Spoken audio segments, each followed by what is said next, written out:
allô? Oui, bonsoir, vous m'entendez? Oui, je vous entends, oui. Alors, bonsoir, donc vous êtes? Alors moi, c'est Eva. D'accord, enchanté, hein. Bienvenue sur notre antenne Enchantée. de la radio Terrazen. Donc, Oui, merci. j'ai eu votre, on va dire votre collègue. Voilà, j'ai écouté, hein, j'ai écouté aussi Mireille. D'accord.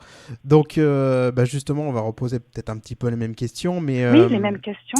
donc vous êtes la personne donc qui fait que le chant, parce que il m'avait un peu expliqué, il y avait une qui faisait donc la danse et le chant, et une autre qui Voilà. chantait et qui faisait du violon, je crois aussi. Voilà, je chante et je joue du violon en concert. Pour l'enregistrement, on n'a pas encore enregistré le violon, mais donc en concert, je joue du violon. Voilà. D'accord. Et c'est votre métier principal, le violoniste ou... Alors non, moi je suis comédienne à la base, artiste, j'ai fait D'accord. 6 ans d'études de théâtre et puis je travaille dans le régime général aussi à côté. Voilà. D'accord.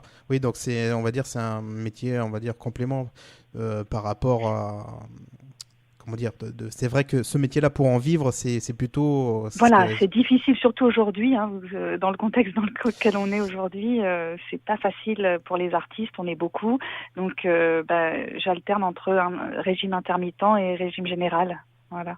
Oui, et en espérant justement, comme je vous disais à votre collègue, enfin on va dire accompagnatrice du groupe, on vous souhaite vraiment que ça fonctionne très très bien. Et d'ailleurs, je pense que c'est même déjà très bien parti parce que j'ai eu déjà des retours par rapport à des auditeurs, auditrices, même des amis que j'ai sur Facebook, qui Oui. ont de suite accroché et qui ça leur parle vraiment quoi. Ils adorent Ah quoi. oui, d'accord. Ah bah c'est super.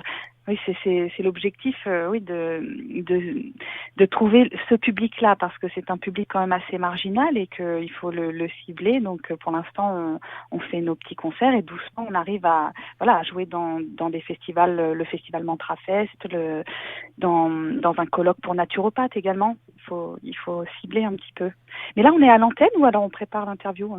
Non, non, là c'est directement à l'antenne, hein, mais j'enregistre en même temps. Ah, Voilà, d'accord. Ok, je voilà, c'est. croyais que d'accord. Donc oui, on va jouer dans un festival Mantrafest bientôt, et puis le colloque pour naturopathes où il y aura des professeurs de yoga, des moines bouddhistes, et puis des personnes qui sont susceptibles de pouvoir être intéressées et pouvoir transmettre cette musique qui a des vertus aussi, parce que quand Jean-Louis nous a parlé du 432 Hz, moi Tout je à ne fait. connaissais pas du tout, je savais pas ce que c'était. Et en fait, apparemment c'est la fréquence donc de l'univers, et tous les tubes qu'on entend aujourd'hui à la radio, etc., sont basés sur un 440, alors que normalement la fréquence juste c'est 432. Tout à fait. Et c'est vrai que pendant les répètes, à chaque fois Jean-Louis nous fait nous accorder, j'avais jamais accordé mon violon en 432 si vous voulez, donc j'apprends, mais c'est vraiment minime entre 440 et Oui, oui. 432 la différence. Mais quand on s'y plonge vraiment, on l'entend cette petite différence. Et on a l'impression effectivement d'être ajusté. Et c'est vrai que sans s'en apercevoir pendant les répètes, moi à la fin, je suis très très détendue. C'est pas, je fais du folk à côté, hein, des chansons folk à la guitare, Oui. et je sens pas les mêmes vertus, si vous voulez, que quand je travaille sur Chantillon, sur ce projet-là. Mm. Ah mais ça c'est clair qu'au niveau du 432, parce que moi aussi j'ai découvert aussi des choses très importantes par rapport à ça. J'ai même Mhm. fait une émission par rapport à ça et je vais recevoir aussi Franck Nabet, qui est aussi un compositeur en 432. Et c'est vrai Et que oui, ce 432, ça n'a rien à voir. Le 440, exact. ça nous parle dans la tête, mais ça nous donne des migraines. Mhm. Tandis que le Tout à fait, 432, ça nous parle au cœur. Et d'ailleurs, même j'en avais un peu échangé exact. quelques mots avec Jean-Louis, qui me, Ah, qui me disait que moi, comme je disais, moi la musique, quand je l'entends, ça me parle dans le cœur. Il m'a dit, c'est exactement ce que les gens me disent. Donc c'est vrai mhm. que cet accord de 432, c'est la fréquence de l'univers. C'est aussi en rapport avec le chiffre d'or. Je ne sais pas si vous entendez, si vous avez déjà entendu par rapport à ça.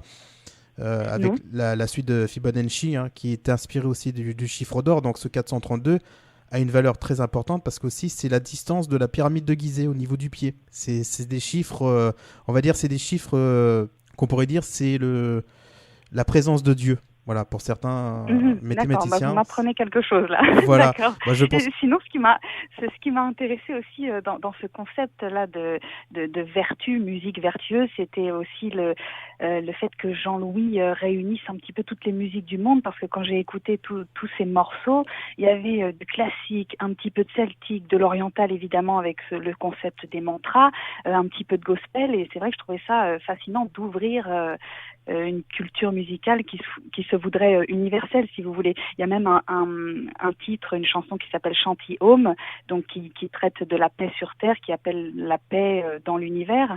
Et donc, on a des petits passages en hébreu, en allemand, en arabe, en wolof, espagnol, anglais. Et donc, je trouve ça riche, intéressant, et puis infini, si vous voulez. Il y a ce concept-là d'infiniment grand, infiniment petit, et dans la musique de Jean-Louis, je retrouve ça. Et moi, ça me plaît beaucoup. Ah bah moi en tout cas moi ça me plaît beaucoup aussi, puis j'ai été très touché qu'ils viennent me contacter pour le faire connaître sur notre antenne, et puis en plus les auditeurs qui nous écoutent, j'ai des très bons retours par rapport à ça, hein. Oui. Ils sont très intéressés par cette musique, il y en a certains ils me demandaient même savoir aussi qu'on pouvait procurer l'album. Je dis pour l'instant il n'est pas encore sorti.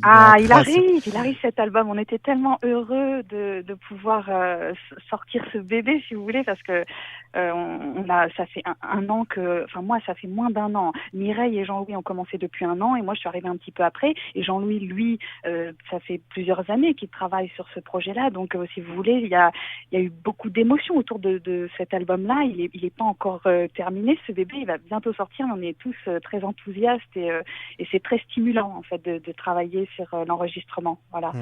Donc on l'attend. Moi, je compte même aller jouer avec Mireille, aller chanter dans le métro, parce que j'ai passé une audition à la RATP, j'ai mon badge, donc je peux chanter à la fois mes petites chansons folk, jouer du violon, et puis donc on se disait pourquoi pas Chanty-Home pour envoyer un courant d'énergie positive dans l'underground de Paris. Voilà. C'est vrai que c'est une très très bonne idée, parce que c'est vrai qu'il y a une vidéo qui tourne sur internet avec des gens qui ont fait ça dans le métro à New York, je crois. Enfin, c'était aux États-Unis. Oui. Et c'est vrai c'est très en vogue.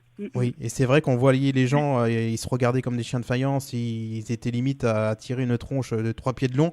Et dès qu'il y avait ça, après tout le monde souriait, tout le monde dansait.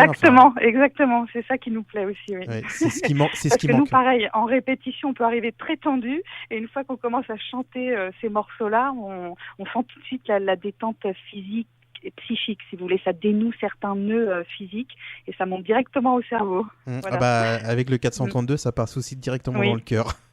Ça, c'est clair. Voilà, cerveau et cœur reliés. Tout à fait. Et justement, pour une autre question, Jean-Louis, vous l'avez connu comment? C'est quelqu'un que vous connaissiez dès le début, ou... Alors moi, j'ai rencontré Jean-Louis sur un spectacle dans lequel je jouais, en fait, sur la vie de Sainte-Thérèse de Lisieux, un spectacle qui a très bien marché. J'ai tourné pendant 2 ans, il y a eu 500 représentations, et puis à peu près 80 000 spectateurs. J'ai tourné à l'étranger et en France, et j'ai rencontré Jean-Louis donc parce que il était venu à un des spectacles, et donc il a commencé à me parler de ce projet Chanty-Home qui commençait à germer.